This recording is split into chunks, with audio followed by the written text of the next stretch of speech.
L'idée d'Europe est une idée ancienne qui apparaît au milieu du XIXe siècle. En effet, dès 1849, Victor Hugo évoque la création d'États-Unis d'Europe, au sein desquels les échanges commerciaux doivent offrir des garanties de paix. Dans les années 1920, le comte Koudenov-Kalergi fonde le mouvement pan-européen.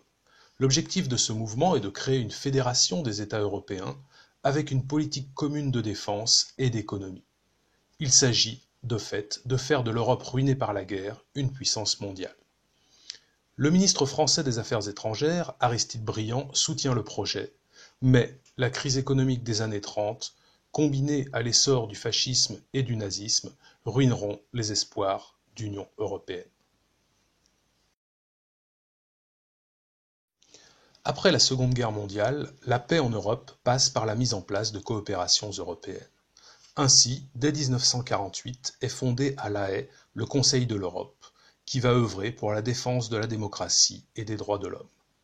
Est créée également l'OECE, l'Organisation européenne de coopération économique, avec le soutien des Américains, pour unifier l'Europe de l'Ouest face au bloc communiste. Dans un premier temps, l'intérêt de l'OECE est de gérer en commun le plan Marshall. En 1951, la France, l'Allemagne, l'Italie et le Benelux créent la CECA, la Communauté européenne de charbon et de l'acier, qui débouchera en 1957 sur le traité de Rome, qui institue la Communauté économique européenne et donc la mise en place d'un marché commun.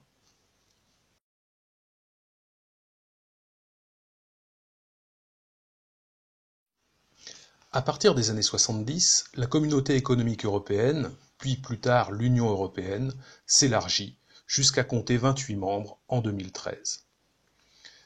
À partir des années 90, l'Union européenne connaît aussi de sérieux approfondissements.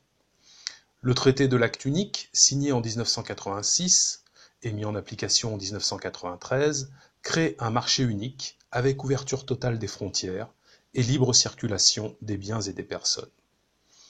En 1992, le traité de Maastricht prévoit une union économique, la mise en place d'une monnaie unique et une citoyenneté européenne. Les pouvoirs du Parlement européen sont renforcés et on assiste à la mise en place d'un embryon de politique étrangère et de sécurité commune.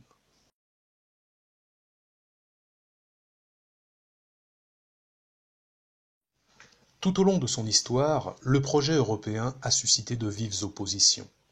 Dès les années 50, les fédéralistes, favorables à des transferts de souveraineté vers l'Union, s'opposent aux unionistes, défenseurs d'une Europe des États. Dans les années 80, les eurosceptiques critiquent le caractère technocratique de l'Europe et les pertes de souveraineté des États. De plus, les États membres sont souvent divisés sur la question de l'entrée de la Turquie, sur la question de la solidarité financière. Enfin, si l'idée européenne est entrée dans les mœurs, l'UE suscite toujours peu d'adhésion de la part des populations. Les taux d'abstention sont très forts aux élections européennes.